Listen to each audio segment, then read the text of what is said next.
Selamat datang di Pojok Santai.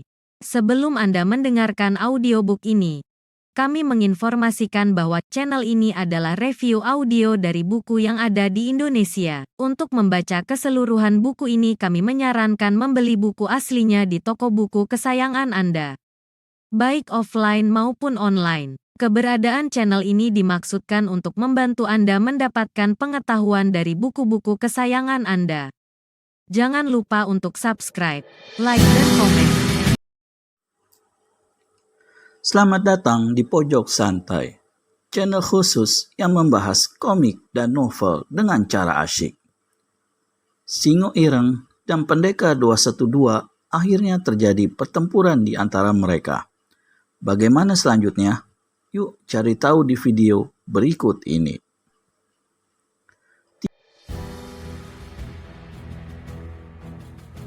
Tiba-tiba, Pendekar 212 Wiro Sableng hantamkan kedua tangannya ke muka.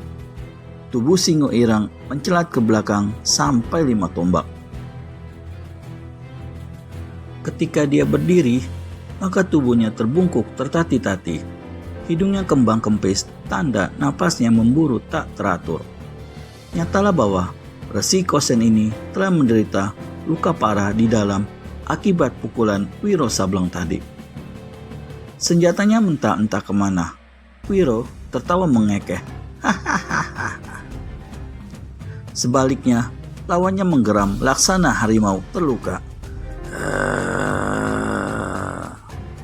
Mulutnya terkatup rapat-rapat, rahang bertonjolan, pelipis bergerak-gerak, sedang mata menyorot merah. Mudah, hari ini aku Resi Singo Ireng, biarlah mengadu jiwa pada kau. Sang Resi angkat tangan kirinya tinggi-tinggi. Detik demi detik, tangannya itu menjadi hitam legam. Tangan ini bergetar karena seluruh tenaga dalamnya dipusatkan ke situ. Wiro Sableng tertawa mengejek. Rupanya kau sengaja mau bunuh diri, manusia kate bertampang jelek. Dalam keadaan terluka di dalam, melancarkan pukulan sedemikian rupa, kau akan konyol sendiri. Singo Ireng memang memaklumi hal itu, tapi dia sudah kepalang tanggung, sudah teramat malu, dan sudah meluap amarahnya. Aku mati, tapi kau juga mampus di tanganku, keparat, bentaknya. Maka tangan kirinya pun turun ke bawah dengan cepat. Selarik sinar hitam yang menggidikan menyambar ke arah Pendekar 212. Itulah ilmu pukulan musi hitam yang telah membinasakan Brajapaksi, kepala bala tentara Banten. Pendekar 212 melompat ke atas sampai 6 tombak. Angin pukulan musi hitam terasa panas, seperti mau melumerkan kedua kakinya. Pendekar ini gigit bibir menahan perih, lalu lancarkan serangan balasan, yaitu pukulan yang tak asing lagi, kunyuk melempar buah. Di seberang sana, tubuh Resi Singo Ireng kelihatan jungkir balik, kemudian jatuh duduk di tanah dan muntah darah, lalu rebah tiada sadarkan diri. Sebenarnya, pukulan kunyuk melempar buah itu belum tentu akan mencelakai sang Resi. Namun, karena dalam keadaan terluka di dalam, dia telah melancarkan pukulan yang keras dengan mengandalkan seluruh tenaga dalam, maka dia rasa sendiri akibatnya. Masih untung nyawanya tidak terbang. Wiro Sableng tertawa mengekeh. Dia melangkah mendekati tubuh Resi itu. Prajurit-prajurit yang masih hidup, yang delikan mata melihat bagaimana jago mereka dibikin babak belur demikian rupa, segera bersurut menjauh. Resi muka arang, kata Pendekar 212. Kau tanya siapa aku? Inilah aku tuliskan, aku punya nama.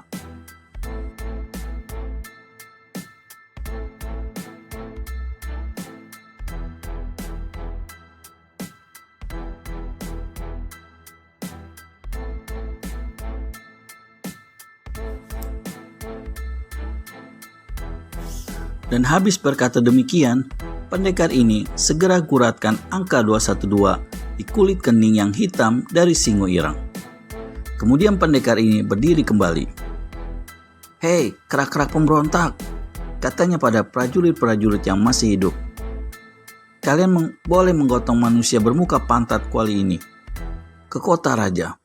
Jika hari ini aku tiada cabut nyawanya dan nyawa kalian, maka di lain hari, bila bertemu kembali, jangan harap aku akan lepaskan nyawa kalian. Sampaikan ini padanya bila dia sudah siuman."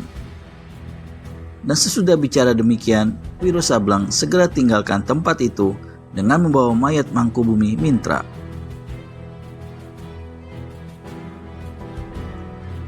Dengan hati penuh luka sedih mengenang kematian Mangkubumi Mintra yang sengaja korbankan nyawa untuk selamatkan dirinya, Sultan Hasanuddin berlari sepanjang tepi rimba belantara di kaki bukit.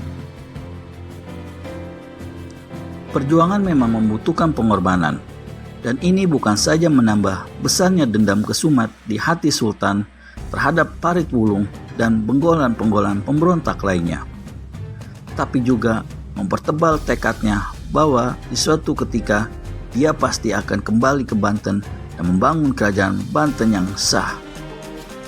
Menjelang senja, dia mencapai ke sebuah kota kecil yang terletak di timur Banten. Kota ini bernama Asoka. Dulunya hanya merupakan pangkalan-pangkalan pemberhentian para pedagang dari berbagai penjuru sekitar situ. Kemudian, pedagang-pedagang itu banyak yang mendirikan gudang-gudang untuk barang-barang dagangannya. Kemudiannya, lagi mereka juga mendirikan rumah-rumah, sehingga lamban laun dari pangkalan dagang, maka berubahlah Asoka menjadi sebuah kota. Sebagai kota dagang, tentu saja sepanjang hari Asoka selalu sibuk. Kesibukan dan keramaian ini terus berlangsung sampai jauh malam. Sehabis mendapatkan sebuah penginapan, Sultan mengelilingi kota melihat-lihat keramaian dan mengisi perut di satu kedai.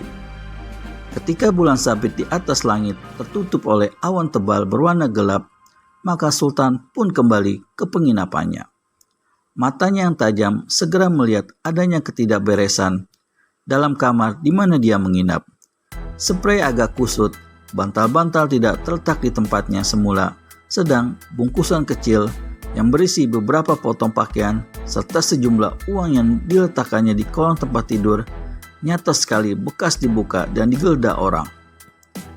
Namun tidak sepotong barang-barangnya pun yang hilang. Sultan merasa masgul. Dia memandang berkeliling. Di dinding sebelah sana terdapat sebuah jendela. Jendela itu masih tetap sebagaimana tadi ditinggalkannya. Tak ada tanda-tanda bekas pengerusakan. Siapa gerangan yang telah masuk ke dalam kamar dan melakukan penggeledahan? Mungkin seseorang, mungkin juga beberapa orang. Kalau dia atau mereka itu dari golongan si tangan panjang atau pencuri, mengapa tidak sepotong barang dan tidak sepeser uangnya pun yang hilang? Kekhawatiran Sultan Hasanuddin semakin besar karena dia berkesimpulan bahwa siapapun manusianya yang telah memasuki kamarnya pastilah untuk mencari dan mencuri keris pusaka tumbal Wilayuda. Sultan Hasanuddin merasa bersyukur karena sewaktu pergi tadi, dia telah membawa keris tumbal kerajaan itu. Kalau tidak, pastilah senjata itu sudah lenyap dilarikan orang. Malam itu, Sultan sengaja tidur dengan mematikan lampu minyak di dalam kamarnya. Matanya hampir terpicing ketika lapat-lapat sepasang telinganya mendengar suara gemerisik di atas loteng bangunan. Suara itu pasti sekali bukan suara kucing. Sultan pasang telinganya lebih tajam. Suara gemerisik tadi lenyap dan kini dia hanya mendengar suara rintik-rintik hujan gerimis di luar sana. Perlahan-lahan, Sultan pejamkan matanya kembali. Tapi ketika hampir pulas, matanya itu terpicing, suara gemerisik tadi didengarnya kembali. Kali ini, Sultan bangun dari pembaringan dan melangkah ke sudut kamar. Dia menunggu dengan tangan kanan menempel erat-erat di hulu pedang. Krek.